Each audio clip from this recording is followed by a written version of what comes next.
The Arizona desert had a way of swallowing every sound whole. That reality settled over Greta Hoffmann the moment the military transport ground to a halt and its tailgate clanged open against the unforgiving heat. No songs from birds hidden in scrub brush, no whisper of wind across the sand, just oppressive warmth bearing down from above, thick enough to taste, bending light into wavering sheets across the barren landscape. When her boots hit American soil, her wrists still carried the angry red marks where rope had bitten into flesh during the long journey, and she had to squeeze her eyes against sunlight so fierce it felt deliberately weaponized against her. At 22 years old, every fibre of her being hummed with the certainty that she was marching straight into her own execution. The other women from the transport climbed down behind her, their boots hitting the packed earth in irregular rhythm. 12 women total, pulled from different places, processed through different holding facilities, but all of them moved with identical posture, ramrod straight, chins parallel to the ground. They'd been raised as daughters of the Reich, trained from girlhood to face death with composure rather than grovel before barbarians. Her grandmother's fingers had dug into her cheeks like talons at the Munich station 3 months earlier, the old woman's voice rasping with conviction as she'd warned that American captors would starve their prisoners, beat them senseless, drag them through city streets for public mockery. The final command had been crystal clear: maintain your dignity, accept death if it comes, but never let them see you broken. Greta had absorbed every syllable as gospel truth. The woman approaching their ragged group wore a crisp uniform adorned with lieutenant's insignia and carried a clipboard rather than any visible weapon. Her features marked her as Japanese, which sent a jolt of confusion through Greta's chest, dark hair pulled back severely from her face, expression carved from granite, revealing nothing. She stopped exactly 3 paces from the front of their group and spoke in flawless, textbook German that would have impressed any university professor back home. The words themselves seemed impossible. She introduced herself as Lieutenant Sarah Tanaka, welcomed them to Camp Florence, and instructed them to follow her for intake processing. No barking orders, no attack dogs straining against leashes, no raised hand promising violence. The women exchanged sideways glances, uncertainty rippling through the cluster like wind disturbing tall grass. Greta felt her ribcage constricting. This had to be some kind of performance, she reasoned. The calm waters before the real storm broke over their heads. Processing consumed an hour of their afternoon. They were assigned sleeping quarters in a wooden structure that smelled of fresh pine and accumulated dust. Greta found herself staring at the thin mattress laid across her assigned cot, the first actual bed she'd encountered in weeks, and felt her throat closing around emotions she couldn't name. Someone had left a bar of ivory soap resting on her pillow, pristine white against the rough fabric. She picked it up with trembling fingers, rotating it in her palms, waiting for it to crumble into ash or reveal itself as some cruel illusion. Beside her, Anna Schultz whispered questions into the heavy air.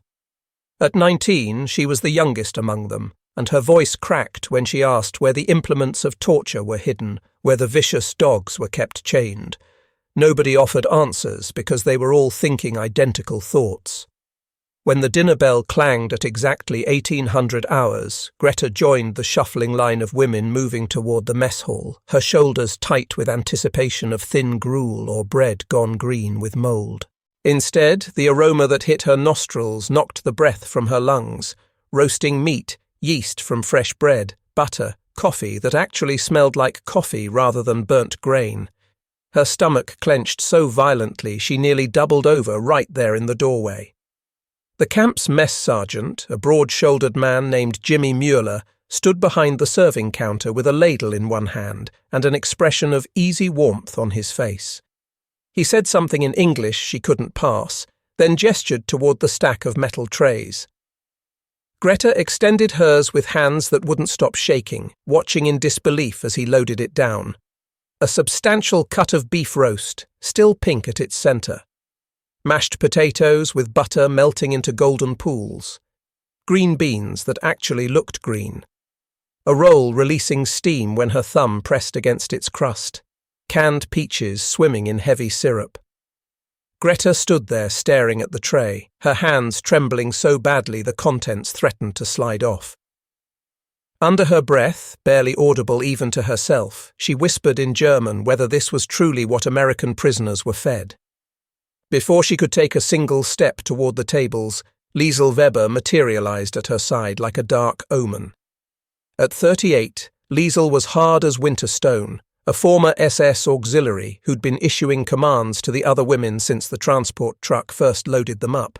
Her hand shot out and slapped the fork from Greta's grip, sending it clattering against the floor. Liesl's hiss came sharp and urgent in German, warning Greta not to touch a single bite because the food was obviously poisoned. She explained in rushed whispers that the Americans wanted them to feel safe first, wanted them to lower their guard, and then the real punishment would come later. She drew one finger across her throat in a gesture that left no room for misinterpretation. They were being played with, tested, fattened up for slaughter. Greta's pulse hammered in her temples. The logic made perfect sense. Everything she'd been taught since childhood insisted that Americans were vengeful savages who delighted in cruelty. You didn't serve your enemies thick cuts of steak unless you were setting them up for something worse. Then Lieutenant Tanaka sat down at the table directly across from where Greta stood frozen. She placed her own tray down with deliberate care, and Greta could see that the contents were identical, right down to the last green bean. Sarah picked up her knife and fork, cut into her portion of beef with calm precision, lifted a piece to her mouth, chewed, swallowed, and then raised her eyes to meet Greta's stare directly. In that same level, academic German, she explained that Article 26 of the Geneva Convention required prisoners of war to receive identical rations as the troops of the nation holding them captive. If Greta wanted verification, she could check the Red Cross inspection report posted in their barracks. The entire world tilted sideways beneath Greta's feet. If they'd lied about something as fundamental as food, about this most basic element of survival, what other lies had been poured into her mind since childhood? That night, long after the lights had been extinguished and the barracks had fallen into uneasy silence, Greta retrieved the piece of cold beef she'd hidden in her sleeve without conscious thought. She'd smuggled it away like contraband, unable to leave it behind. In the darkness, acutely aware of Liesl's disapproving glare burning from across the room, she raised the meat to her mouth. The taste felt like betrayal. It tasted like truth. She couldn't stop the tears that came afterward, silent and hot against her cheeks.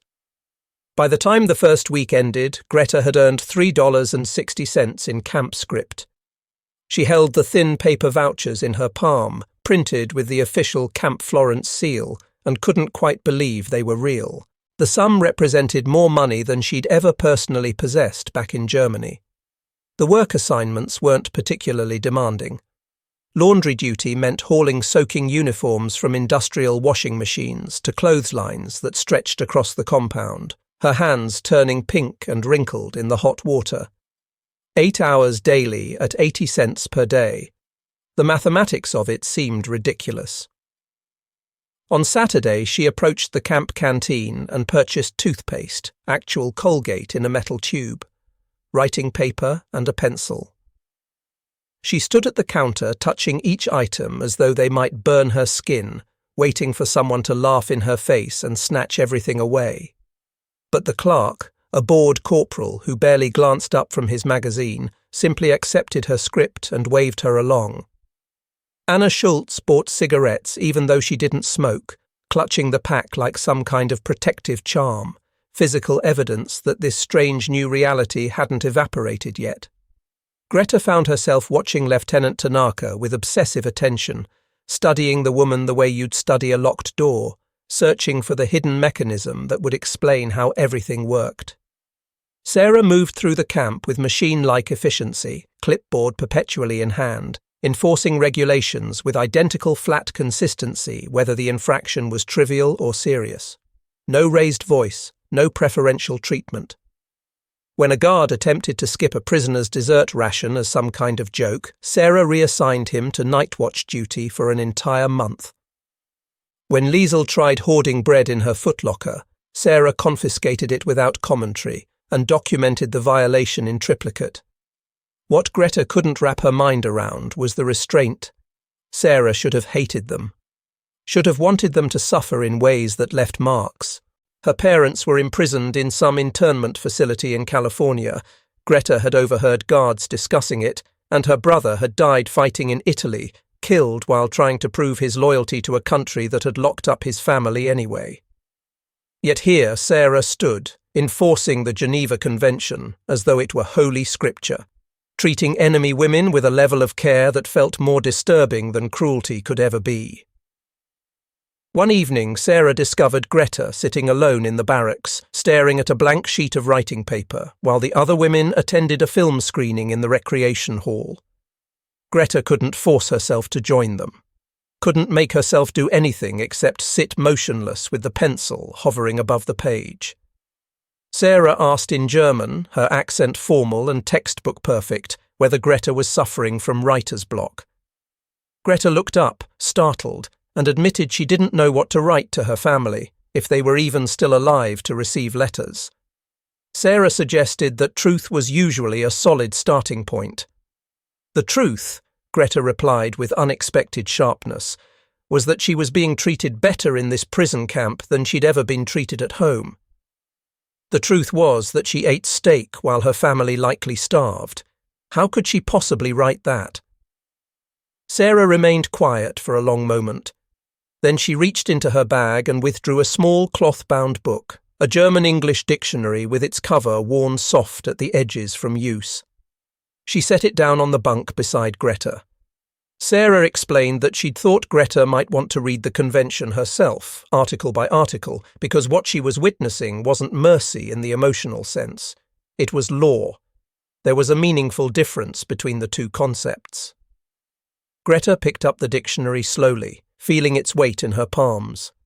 She asked why Sarah was doing this, treating them like human beings deserving of dignity. Sarah's expression remained unchanged, but something shifted behind her eyes. She answered that the law defined them as human, and the moment she stopped following that law, she would become the very thing she was fighting against. She turned to leave, then paused in the doorway and added that Greta's family would want to know she was alive. "Write that first," Sarah advised. "Everything else could wait." After Sarah left, Greta opened the dictionary. The pages released the scent of ink and aged paper. She started with basic vocabulary, greetings, expressions of gratitude, polite requests, but found herself drawn to other words instead: restraint, justice, mercy. She sounded them out quietly, testing how they felt in her mouth. By the end of the second week, she'd begun conducting informal English lessons for the younger prisoners in exchange for their dessert rations. Anna proved to be her most capable student, absorbing new vocabulary with frightening speed. Even Liesl appeared once, standing at the rear of the barracks with arms crossed over her chest, listening but never participating. One night after lights out, Liesl's voice cut through the darkness, demanding to know why Greta was learning the enemy's language. Greta didn't respond immediately. She thought about the dictionary, about Sarah's mechanical kindness that somehow inflicted more pain than cruelty ever could, about the steak that had tasted like treason against everything she'd been taught. "Because I want to understand what they're saying," Greta finally replied, "when they tell us their reasons." Liesl insisted there were no reasons, only the waiting period until they could return home. But Greta was no longer certain what home even meant, or whether anything remained to return to. 3 months slipped past like water through open fingers. Greta learned to sleep without jolting awake in panic, learned to eat without checking her food for poison first, learned the English words for sunrise and coffee and good morning, and how to pronounce them properly when Jimmy Mueller handed her breakfast with that same gentle smile. The camp settled into predictable routine: Work details and mail call and evening recreation until the day Lieutenant Tanaka gathered all the women without explanation and marched them to the camp theatre. The room was compact and stifling, folding chairs arranged in rows facing a white screen. A projector sat humming in the back, already loaded and threaded. Sarah stood at the front of the room, her face carved from stone. She announced in German, her voice carrying zero inflection whatsoever, that Victory in Europe Day had occurred 2 weeks prior. The war in Europe had ended. Germany had surrendered unconditionally. What they were about to watch were newsreel documentaries from the Allied liberation of concentration camps. They would watch all of it. There would be no early departures permitted. Greta's stomach plummeted. Beside her, Anna had gone white as fresh paper. The lights dimmed. The projector clicked to life. Bergen-Belsen appeared first on the screen. Mountains of skeletal human bodies stacked like cordwood, limbs twisted at angles that defied natural anatomy. Living prisoners who resembled animated corpses, hollow-eyed and swaying on their feet. British soldiers wearing masks against the overwhelming stench, using bulldozers to push the dead into mass graves. Then came footage from Dachau, Buchenwald, Auschwitz. Greta made it through 15 minutes before she stumbled up the aisle and out the side door, hand clamped over her mouth. She barely made it to the edge of the building before her stomach emptied violently onto the desert sand. She retched until nothing remained, then kept retching anyway, her body attempting to expel something that couldn't be vomited away. She didn't hear Sarah's approach. Had no idea the lieutenant was there until her shadow fell across the ground. Sarah asked quietly whether Greta had known. Greta wiped her mouth with trembling hands. "No," she answered hoarsely, her voice barely recognizable. "We didn't know. I never saw anything like that. I was just a radio operator. I just relayed messages and coordinates and supply requests." She stopped because the excuse died in her throat. "But I should have asked questions. I should have wondered why they needed so many trains, so many camps. I should have looked harder." She trailed off. What could one radio operator have done? What difference would her single refusal have made? But she'd never even tried. Sarah remained silent for a long stretch. When she finally spoke, her voice had lost its mechanical edge. She explained that her parents had lost their grocery store in San Francisco, everything they'd built over 30 years, gone in a single week. Her brother had enlisted to prove loyalty, to demonstrate they were real Americans. He'd died at Anzio with a bullet in his chest and a flag draped over his coffin. Sarah looked up at the stars beginning to emerge in the darkening sky. She admitted she'd wanted to hate every single one of them, had wanted them to suffer the way her family suffered, the way those people in the camps suffered. But the law said they were human, Sarah continued. The Geneva Convention said they deserved the same food she ate, the same medical care, the same basic dignity. So she'd had to act as though it were true, even when she didn't feel it, even when every part of her wanted to let them starve, wanted to turn away and let cruelty run its course. She stopped, swallowed hard. "Restraint isn't kindness," she said. "It's the only thing standing between civilization and that." She gestured back toward the theatre, where the projector was still running, still showing the unthinkable. Greta wanted to say something, wanted to apologize or explain or beg forgiveness. But what apology could possibly be large enough? What words existed in any language for this magnitude of horror? 2 weeks later, the women organized a concert in the recreation hall. Someone had discovered an old upright piano shoved against one wall. Sarah played, badly, hitting wrong notes and laughing at her own mistakes, while the German women sang folk songs their grandmothers had taught them generations ago. Nothing political, just music about mountains and rivers and the changing seasons. Even Liesel softened that evening, pulling out photographs of her children and passing them around with hands that trembled. For one strange hour, they weren't prisoners and guards, just women trying to remember what it felt like to be human. That night, Greta wrote another letter home. She'd written dozens by this point, all of them unanswered. She folded the paper carefully and addressed it in her neatest handwriting, explaining that she was safe, that they treated her well, that she hoped someone was alive to read these words. She never expected a reply. But 3 days later, the Red Cross envelope arrived. The envelope felt too thin between her fingers. Greta held it in the barracks, feeling the weight of absence inside it. Official Red Cross letterhead. Multiple stamps. Her hands wouldn't stop shaking as she tore it open. The words swam on the page. She had to read them 3 times before they solidified into meaning. Her mother and younger brother were dead, killed in the February firebombing of Dresden. Her father was missing, last seen in the chaos of the Soviet advance, presumed dead. Her grandmother had hanged herself in the garden shed 2 days after the surrender, unable to face the ruin of everything she'd believed in. Greta folded the letter with mechanical precision, creased it along perfect lines, placed it in the drawer beneath her bunk, and walked outside. She sat on the ground with her back against the barracks wall and stared at the cloudless sky, feeling absolutely nothing. The numbness lasted 3 full days. She stopped eating. The food on her tray, still generous and hot, looked obscene. While her mother had burned alive, Greta had been gaining weight.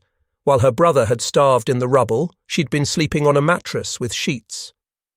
While her grandmother had chosen death over dishonour, Greta had been learning English and singing folk songs with the enemy.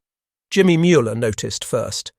He approached her table at dinner, concern creasing his broad face, speaking in careful, simple English, begging her to eat something, anything. She stared at the steak on her plate. It might as well have been constructed from ash. That night, Liesl cornered her in the barracks. The older woman's face was hard as flint, eyes blazing with something between fury and vindication. She hissed in rapid German that she'd warned Greta, had told her the Americans were playing games. Now Greta could see it clearly, couldn't she? They'd fed her while her family died, made her comfortable while Germany burned. They'd turned her into a traitor. Greta tried to respond, but her voice wouldn't function properly. Liesl pressed on, her voice rising. Greta had befriended that Japanese woman. She'd learned their language. She'd laughed at their piano playing. Liesl practically spat the words. You chose them over your own people, over your own blood. Greta tried to protest, but Liesl cut her off. You're a collaborator, a disgrace. Your grandmother killed herself because she understood what honour looked like, and you make me sick. Something broke loose inside Greta's chest. She launched herself at Liesl, fists swinging wildly, screaming words that didn't form coherent sentences. They crashed into a bunk together, tangled limbs, while Anna and 2 others tried to pull them apart. Greta felt a fist connect with her jaw, tasted copper flooding her mouth. Didn't care. She wanted to hurt something, wanted to make the world hurt the way she hurt. Guards flooded the barracks. Strong hands dragged her away. She was still screaming when they locked her in the isolation cell, a small concrete room containing only a cot and a bucket. The silence pressed down like physical weight. For 3 days she sat in that cell and faced the question she'd been fleeing since the newsreels, since the letter, since that first bite of steak 3 months ago. Did being treated with mercy make her complicit in the crimes of her nation? Did surviving while her family died constitute betrayal? Was gratitude the same as treason? On the 3rd day, Sarah came to the cell door. She didn't unlock it, just sat on the floor outside with her back against the bars and spoke through the gap. She said she'd received the report about Greta's family and that she was sorry. Greta said nothing because what was there to say? Sarah continued anyway, explaining that Greta hadn't killed them, hadn't dropped the bombs, hadn't started the war or voted for any of it. Greta had been 22 years old, following orders because that's what she'd been taught to do. Greta's voice came out cracked and raw. She said she should have been there. Sarah asked whether dying with them would have made anything better. Greta insisted it would have been honest. Instead, she was here, safe, fed, alive, while they were reduced to ash and memory. Sarah remained quiet for a long moment before responding. She said Greta hadn't chosen to be captured, hadn't chosen to be fed, but she could choose what to do with the fact that she survived. Sarah stood, brushing dust from her uniform. She said people were going to need bridges between languages, between enemies, between the world that was and the world that was coming. Greta could be that bridge, or she could let guilt consume her alive. Either way, her family was still gone, and she was still here. Sarah walked away, footsteps echoing down the corridor. Greta curled up on the thin mattress and finally allowed herself to cry. Not the silent tears she'd shed before, but great wrenching sobs that tore through her chest and left her gasping for air. She cried until she was hollow, until nothing remained except the terrible, unbearable fact of her own continued existence and the question of what to do with it. They released Greta on a Wednesday morning. She walked back to the barracks with her jaw still tender and her hands still trembling, and discovered the other women preparing for repatriation. The camp was processing them in waves, sending them back to occupied Germany on transport ships that would dock in Hamburg or Bremen. Most of the women were terrified. Anna sat on her bunk, clutching a single photograph of her family home, now rubble, crying silently. She whispered that there was nothing to return to. No house, no family, no jobs, just ruins and starvation and Soviet soldiers. She looked up at Greta with red-rimmed eyes and said that at least here they were treated as human beings. At least here they had beds and food, and nobody was trying to hurt them. She couldn't finish the sentence. Liesel stood by the window with arms crossed, staring out at the desert. She said bitterly that they should have remained prisoners because it was the only safe place left for them. Greta felt hollow, scooped out like a gourd. She had no family to return to, no home, no identity beyond the lies she'd been taught and the mercy she still couldn't fully accept. She moved through the days like a ghost, completing her work assignments mechanically, eating because Sarah watched her with those steady dark eyes until she took at least a few bites. A week after her release from isolation, Sarah found her in the laundry room and handed her an envelope. She explained that the Red Cross needed a translator. A German refugee in Tucson was searching for her daughter, lost somewhere between Munich and the Swiss border. Sarah had told them Greta might be able to help. Greta stared at the letter, written in shaky German script, a mother's desperate plea full of specific details: the daughter's birth date, the colour of her coat, a distinctive scar on her left hand from a kitchen accident.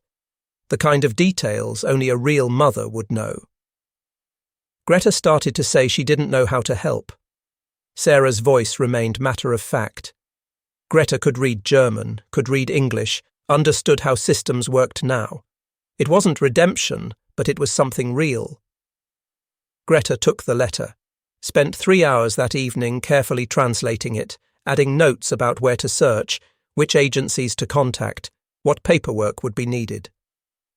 She walked it back to Sarah's office after lights out, slid it under the door, and returned to her bunk feeling something she couldn't name. 2 days later, another letter arrived. Then another. Word had spread somehow. There was a German POW at Camp Florence who could help with missing persons cases, who understood both languages and could navigate bureaucratic mazes. Greta translated requests, wrote letters, filled out forms. Small acts that felt inadequate against an ocean of suffering, but real nonetheless. One evening, Sarah brought her a follow-up. The Tucson mother had found her daughter in a displaced persons camp near Stuttgart. They'd been reunited. The daughter was alive. Greta read the thank you letter 3 times, then pressed her palm against her mouth to stop the sob that wanted to escape. One person. One small thread reconnected in the vast torn fabric of Europe. It shouldn't have mattered. It shouldn't have meant anything. But it did. A Red Cross worker visited the camp 2 weeks before repatriation began. A tall woman with efficient movements and kind eyes, recruiting staff for displaced persons relief operations. They desperately needed German speakers. People who could help survivors navigate aid systems, fill out paperwork, locate missing relatives, translate trauma into forms that bureaucracies could process. She addressed the gathered POWs in careful German, explaining that the work wasn't glamorous. Long hours, difficult conditions, heartbreaking cases. But if they wanted to help rebuild, this was where it started. Greta sat in the back of the room, Sarah standing against the wall nearby. Their eyes met. Sarah nodded once, barely perceptible. That night, Greta pulled out the German-English dictionary and found the word she needed: purpose. She sounded it out quietly, testing its shape. When the Red Cross worker asked for volunteers the next morning, Greta raised her hand. Liesl watched from across the room, her expression unreadable. She said later that Greta was still choosing them, still turning her back on her own people. Greta replied quietly that she was choosing the people who needed help, and that included her own people, included everyone. The day before repatriation, all the women were asked to sign statements about their treatment for Red Cross documentation. Liesl refused, still clinging to her belief that everything had been theatre, manipulation, psychological warfare. But Greta sat at the table with a pen and wrote in careful English, each word deliberate. She explained that she'd arrived expecting cruelty and had been given steak. She'd expected savagery and had been given law. She didn't fully understand mercy, but she'd witnessed it. She would spend the rest of her life learning to pass it forward. She signed her name at the bottom and slid the paper across to Sarah, who read it without expression, then looked up and held Greta's gaze for a long moment. "Good luck," Sarah said simply. And for the first time in months, Greta believed that luck might actually be possible.